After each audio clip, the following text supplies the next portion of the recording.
আসসালামু আলাইকুম, স্বাগতম এবিডব্লিউটি কমিউনিটি নিউজে। খবর পড়ছি আমি হাসিন চেরি। আজ সেই ভয়াল 25শে মার্চ। 1971 সালের এই দিনে পাকিস্তানি হানাদার বাহিনী ঝাঁপিয়ে পড়েছিল নিরস্ত্র বাঙালি জনতার ওপর। 25শে মার্চের কালো রাত্রি নিয়ে দেখুন জারা আমিরের তৈরি একটি প্রতিবেদন। On the 25th of March, 1971, a tragedy struck Bangladesh, which shook the newly independent country's very foundations, and is now known as one of the world's biggest genocides, given the name Operation Searchlight. Operation Searchlight, led by Yahya Khan of West Pakistan, was an attack meant for the 26th of March, but was brought back a day early due to the leader at the time, Sheikh Mujibur Rahman, who declared that Bangladesh would be free from the clutches of West Pakistan. In order to make sure Bangladesh did not become its own independent country, the Pakistani soldiers drilled fear into the people of Bangladesh by killing up to 7,000 unarmed Bengalis who weren't even ready for a war. Children, Dhaka University students, and professors of the said university contributed to the very high death toll. Sheikh Mujibur Rahman was arrested by the soldiers as onslaught continued throughout the country. Instead of waking up to the sounds of birds chirping in the morning, residents of Bangladesh awoke to the sound of bombs and gunshots. This event triggered a 9-month war where Bengali people fought for independence. Here is a snippet of the BBC's take on this tragedy. India has asked UN Secretary General Font to use the influence of his office to stop what the Indian ambassador called the massacre of unarmed people in East Pakistan by the West Pakistan Army. Earlier, sources in India said that West Pakistan was continuing to bomb parts of East Pakistan, although the West claimed to have the rebellious province under complete control. And official sources say the Indian government has learned that the rebel leader of the eastern province, Sheikh Mujibur Rahman, is free and is not imprisoned as claimed the West. Michael Clayton of the British Broadcasting Corporation was one of many Western newsmen expelled from East Pakistan the day after the shooting started. Now, the people of Bangladesh have a lights-out period at 9 p.m. every time for the 25th of March. This is called the Kalo Ratri.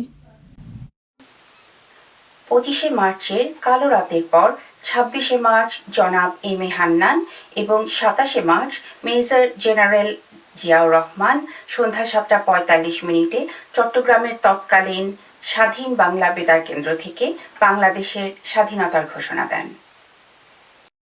কিছুক্ষণের মধ্যেই আপনারা একটি গুরুত্বপূর্ণ ভাষণ শুনবেন। Sovereign state of Bangladesh, on behalf of our great national leader, the Supreme Commander of Bangladesh, Sheikh Mujibur Rahman, do hereby proclaim the independence of Bangladesh. It is further proclaimed that Sheikh Mujibur Rahman is the sole leader of the elected representatives of 75 million people of Bangladesh. I therefore appeal on behalf of our great leader, Sheikh Mujibur Rahman, to the government of all the democratic countries of the world, especially the big world powers and the neighboring countries, and to take effective steps to stop immediately the awful genocide that is being carried on by the army of occupation from Pakistan. এদিকে বাংলাদেশের 50তম স্বাধীনতা দিবস উপলক্ষে ভারতের প্রধানমন্ত্রী Narendra Modi 26শে March বাংলাদেশে 2 দিনের সফর করবেন বলে জানিয়েছেন। গত 15 মাসে এটি মোদীর প্রথম বিদেশ সফর। এবার কোভিড-19 প্রসঙ্গ। গত 16 মার্চ স্কটল্যান্ডের ফার্স্ট মিনিস্টার নিকোলাস স্টার্জন জানিয়েছেন এপ্রিলের 2 তারিখ থেকে স্টে অ্যাট হোম রেস্ট্রিকশনস শিথিল করে স্টে লোকাল করে দেওয়া হবে এবং 5 এপ্রিল থেকে click and collect, barber, hairdresser এবং গার্ডেন সেন্টার খোলার অনুমতি পাবে। I can confirm firstly that we expect to lift the current stay-at-home rule on the 2nd of April. Initially, although we hope this will be for no more than 3 weeks, stay at home will be replaced by guidance to stay local. In other words, not to travel outside your own local authority area unless for an essential purpose. People will continue to be able to meet up outdoors, including in private gardens in groups of no more than 4 from 2 households. Our other changes in early April will take effect from Monday the 5th. On that day, we expect contact sports for 12 to 17-year-olds to resume.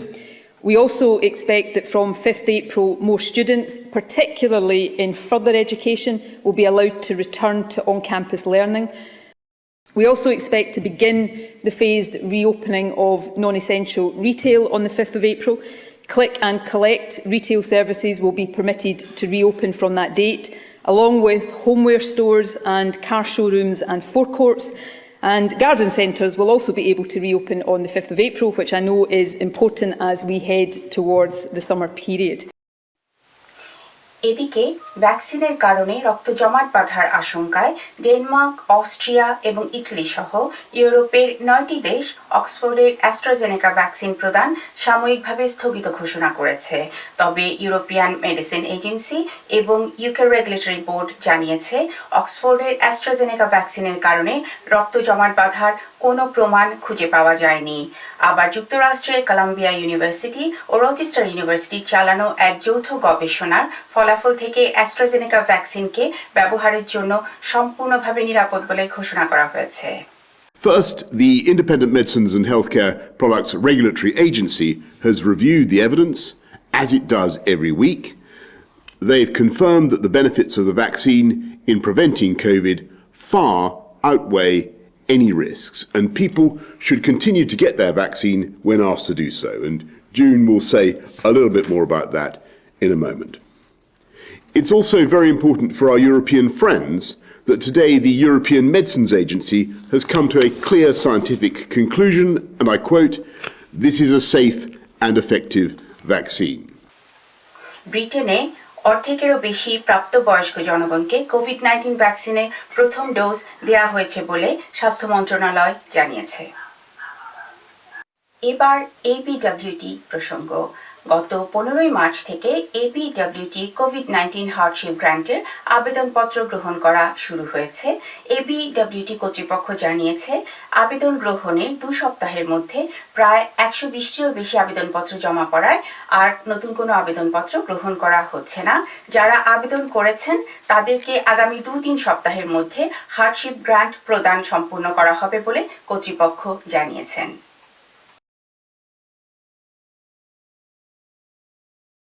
Authentic Indian and Bangladeshi cuisine at the heart of Aberdeen. The Blue Elephant Aberdeen, 299 George Street, Aberdeen. ব্রিটেনে বাংলাদেশিদের একটি বড় অংশ রেস্তোরাঁ বা কারি ব্যবসায় জড়িত। COVID-19 সবচেয়ে বেশি ক্ষতিগ্রস্ত হয়েছে বাংলাদেশিদের এই রেস্তোরাঁ ব্যবসা। এই নিয়ে দেখুন আমাদের প্রতিনিধি জনাব শাহজাহান সিরাজের একটি প্রতিবেদন। প্যান্ডামিকে আমাদের অনেক ক্ষতি হয়েছে। ক্ষতিটা কি ধরনের হয়েছে এইটা হলো আমাদের মূলত লাইট অফ বেঙ্গল তো রেস্টুরেন্ট, টেক আউট না। বর্তমানে আমরা 1 বছর ধরে এই টেক আউটের উপরে পাইছে আছি। ডিফিকাল্ট টাইম আছিল ওই সময়, যে সময় আমরা এই মোটামুটি মনে করেন 30-35 জনের মতো স্টাফ আসলাম, সবাই যাইতে দিতে হয়েছে। এখন বর্তমানে আমরা 8 থেকে 9 জন আছি, বাকি সব দেওয়া লাগছে, কোনো উপায় নাই। 2 নম্বর প্রশ্ন আপনার যে হয়েছেন যে গভর্নমেন্ট থেকে কোনো সাহায্য। ইয়েস, আমরা সবাই মোটামুটি দেশে সবাই গভর্নমেন্ট একটা ভালো লুক আফটার করছে, সবাই হেল্প করছে, এভরি সিঙ্গল অ্যাঙ্গলে আমরাও করছে। উইদাউট গভর্নমেন্টের হেল্প আমরা সার্ভাইভ করার কোনো উপায় ছিল না। 3 নম্বরে আপনি বলছেন যে ফিউচার প্ল্যান শাহজাহান ভাই, আসলে এখন কোনো কিছু প্ল্যান নাই, কারণ নিজেই জানি না যে হবে এই লিফট হবে, আগামীতে কি হবে না হবে এটা এখনো ক্লিয়ার না। বাট এতটুকু আশাবাদী যে আমরা সবাই যে ভ্যাকসিন নিতেছি, আমি এটি সবাইকে বলবো যে আপনারা নিজে ভ্যাকসিন নেন এবং অন্যরাও নেওয়ার জন্য রিকোয়েস্ট করেন। যত তাড়াতাড়ি আমরা সবাই ভ্যাকসিনটা নিব, দেশটা সিস্টেমটা ক্লিয়ার হবে, এরপরে আশা করি আমরা লকডাউন থেকে বাইরে হয়ে আসতে পারবো। আসলে স্টেক খেয়ে কি সলভ করে আপনি সার্ভাইভ করতে পারছেন না? অনেক কষ্ট হচ্ছে গভর্নমেন্টের সাহায্য থাকার সত্ত্বেও। আসলে দেখেন, গভর্নমেন্টের তো সাহায্য গ্রান্ট হিসাবে একবারই দিছে 1 বছরের উপরে। আপনি তো জানেন আমাদের এই রেস্টুরেন্ট স্কটল্যান্ডের মধ্যে one of the best restaurant, busy restaurant. আমাদের কোনো উপায় নাই ভাই যে টেক ওয়েট হইয়া সার্ভাইভিং, নো চান্স। বাট এরপরেও দুর্লভা একবারে বন্ধ হওয়া থেকে মোটামুটি চেষ্টা করতেছি যে এত ডিফিকাল্টির মধ্যেও যে কোনো সুরত নেই এই ডিফিকাল্ট টাইমটা সার্ভাইভ করা যায়। প্রায় 28 মিলিয়ন পাউন্ডের ইউনিয়ন টেরেস গার্ডেন পুনর্নির্মাণের প্রকল্পের কাজ পূর্ণ উদ্যমে এগিয়ে চলেছে। এর অংশ হিসেবে গত সপ্তাহে কিং এডওয়ার্ড VII ভাস্কর্যটি সরিয়ে ফেলা হয় ইউনিয়ন টেরেস গার্ডেন থেকে। 2022 ফেব্রুয়ারি মাসের মধ্যে প্রকল্পটি শেষ হবে বলে আশা করা যাচ্ছে। অ্যাবারডিনের বেকার সমস্যা সমাধানের লক্ষ্যে অ্যাবারডিন সিটি কাউন্সিল বিভিন্ন সরকারি ও বেসরকারি প্রতিষ্ঠানকে সঙ্গে নিয়ে কিকস্টার্ট প্রকল্প চালু করেছে। এ পর্যন্ত প্রায় 348টি কর্মসংস্থানের ব্যবস্থা করতে পেরেছে এই কিকস্টার্ট প্রকল্প। অ্যাবারডিন সিটি কাউন্সিল জানিয়েছে এই প্রকল্পের মাধ্যমে 16 থেকে 24 বছর বয়সী ছেলেমেয়েরা সপ্তাহে 25 ঘন্টা কাজ করার সুযোগ পাবে এবং কাউন্সিল তাদের বেতন ও ন্যাশনাল ইন্স্যুরেন্সের খরচ সম্পূর্ণভাবে বহন করবে। পৃথিবীর সবচেয়ে সুখী দেশের তালিকায় ফিনল্যান্ড চতুর্থবারের মতো প্রথম স্থান দখল করেছে। ডেনমার্ক ও সুইজারল্যান্ড যথাক্রমে দ্বিতীয় ও তৃতীয় স্থানে রয়েছে। ব্রিটেনের অবস্থান 17তম এবং বাংলাদেশের অবস্থান 101তম স্থানে রয়েছে। পৃথিবীর সবচেয়ে অসুখী দেশের তালিকায় শীর্ষে আছে যুদ্ধবিধ্বস্ত আফগানিস্তান। অ্যাবারডিনের মুসলিমদের ধর্মীয় কার্যক্রম ও সেবা প্রদানের জন্য রয়েছে বেশ কয়েকটি মসজিদ। তার মধ্যে অ্যাবারডিন মস্ক অ্যান্ড ইসলামিক সেন্টার সবচেয়ে পুরনো। ঐতিহ্যবাহী এই মসজিদটি দেখুন আমাদের প্রতিনিধি জনাব সুলতান মাহমুদের তৈরি একটি প্রতিবেদন। অ্যাবারডিনের কয়েকটি মসজিদের মধ্যে সবচেয়ে পুরাতন মসজিদ হচ্ছে অ্যাবারডিন মস্ক অ্যান্ড ইসলামিক সেন্টার। এই মসজিদটি 1980 সালে ইউনিভার্সিটি অফ অ্যাবারডিনের কিছু সংখ্যক ছাত্র এবং স্থানীয় ব্যবসায়ীরা মিলে যাত্রা শুরু করেছিলেন। এই মসজিদটি ইউনিভার্সিটি অফ অ্যাবারডিনের পাশে ইসপিটাল রোডে অবস্থিত। এই মসজিদে শহরের যে কোনো প্রান্ত থেকে খুব সহজেই বাসে আসা যায় এবং মসজিদের পাশে রাস্তায় কার পার্কিং এর সুবিধা আছে। আমাদের অ্যাবারডিন মস্ক অ্যান্ড ইসলামিক সেন্টারের বর্তমান ইমাম ইব্রাহিম। এখন আমরা ব্রাদার ইব্রাহিমের কাছ থেকে আমাদের মসজিদের ফ্যাসিলিটিগুলো সম্পর্কে জেনে নেব। Assalamu alaikum wa rahmatullahi wa barakatuh. This is me, Dr. Ibrahim Alwawi. I am the Imam of Aberdeen Mosque and Islamic Center, AMIC. AMIC has been for 40 years serving the community in Aberdeen and Aberdeenshire. And in fact, it is a great pleasure and a blessing from Allah subhanahu wa ta'ala that this mosque is raising the name of Allah and connecting with the wider community for around 40 years and have been over 15 years in this mosque. And the mosque provide different services apart from being a mosque, like prayers, like we know Jum'ah, prayer on Friday and daily prayers, etc. This mosque also is a community center, Islamic center. Islamic center means that the mosque has madrasa, has Islamic school where people learn how to read Quran, and also they learn tajweed rules, and also they learn Islamic studies. They learn akhlaq, manners and morals, and they learn fiqh, how to pray and how to do the worship, and also they learn the aqaid, the imaniyat, the faith and beliefs in Islam.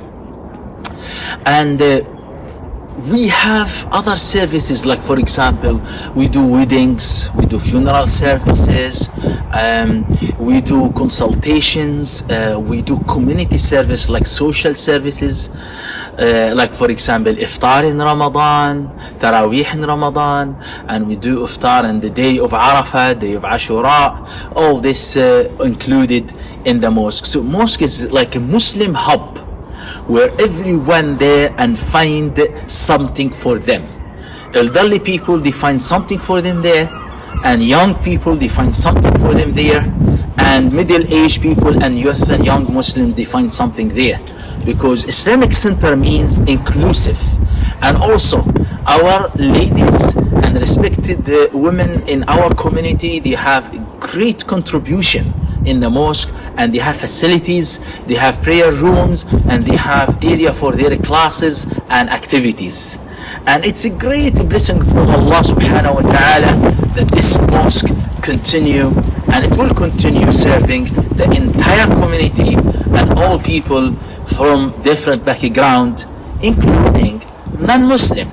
Non-Muslim come to the mosque in open days, and they actually learn about Islam. There are so many people coming as students or researchers, or actually many people convert to Islam as well in Aberdeen Mosque and Islamic Center. Alhamdulillah. Jazakum Allahu khairan. Wassalamu alaikum wa rahmatullahi wa barakatuh. Authentic Indian and Bangladeshi cuisine at the heart of Aberdeen. The Blue Elephant Aberdeen, 299 George Street, Aberdeen. এবার খেলার খবর। গত 15 March থেকে শুরু হয়েছে অ্যাবারডিন বাংলাদেশিদের outdoor football games. আমাদের প্রতিনিধি জনাব শাহজাহান সিরাজ ছিলেন সেখানে। এখন দেখুন এ নিয়ে তার তৈরি একটি প্রতিবেদন। শারীরিক ও মানসিকভাবে সুস্থ থাকতে হলে খেলাধুলার কোনো বিকল্প নেই। ব্যাডমিন্টন, ফুটবল এবং ক্রিকেট আবারডিন বাংলাদেশি কমিউনিটিতে খেলা হয়ে থাকে। লকডাউনের কারণে অনেক দিন বন্ধ থাকলেও গত 15 মার্চ থেকে ফুটবল খেলা শুরু হয়েছে। টরি, আষ্ট্র এবং গোলসে নিয়মিত ফুটবল খেলা হয়ে থাকে। আসুন টরি আষ্ট্রতে কিছু খেলোয়াড়দের সাথে আলাপ করি। আসলে আমরা খেলাধুলা করি এখানে সপ্তাহে 2 দিন। তো আমাদের খেলাধুলা করলে আমাদের যে এখন যে লকডাউন আছে, জিম বন্ধ আছে, আপনার অন্য কোনো জিমে কোনো অ্যাক্টিভিটিস করতে পারতেছে না, সেজন্য আমরা সপ্তাহে 2 দিন এখানে খেলি। তো খেললে আমাদের শরীরের জন্য ভালো, মনের জন্য ভালো, এবং সবার সাথে দেখা হলো, একসাথে খেলা। আমরা বাঙালি কমিউনিটি সবাই একসাথে খেলি। Thank you. সাধারণ ভাই আপনি এই সম্বন্ধে জানার জন্য যে আমরা আসলে সপ্তাহে বর্তমানে 2 দিন খেলতেছি। তো আগামীতে আমরা ইনশাল্লাহ যেহেতু যোগাযোগের বিচ্ছিন্ন থেকে আমরা একজন ডিপার্টমেন্টে কাম করি, তো স্যাটারডে আমরা অফিসিয়াল আওয়ারে যারা কাম করি আমরা সানডে খেলাটা আয়োজন করবো ইনশাল্লাহ। আর পরবর্তীতে লকডাউন খোলার পরে আমরা ব্যাডমিন্টন আয়োজন করবো, আমরা নিয়মিত এটা খেলি। APWT কমিউনিটি নিউজকে আরও সমৃদ্ধ করতে আমাদের সাথে যোগাযোগ করতে পারেন। আমাদের যোগাযোগের ইমেল apwt.org@gmail.com, অথবা আমাদের ফেসবুক পেজে লাইক দিয়ে আমাদের সাথে জয়েন করতে পারেন। এতক্ষণ সাথে থাকার জন্য আপনাদের অসংখ্য ধন্যবাদ। খুব শীঘ্রই আরও নতুন নতুন খবর নিয়ে চলে আসবো আপনাদের মাঝে। আল্লাহ হাফেজ।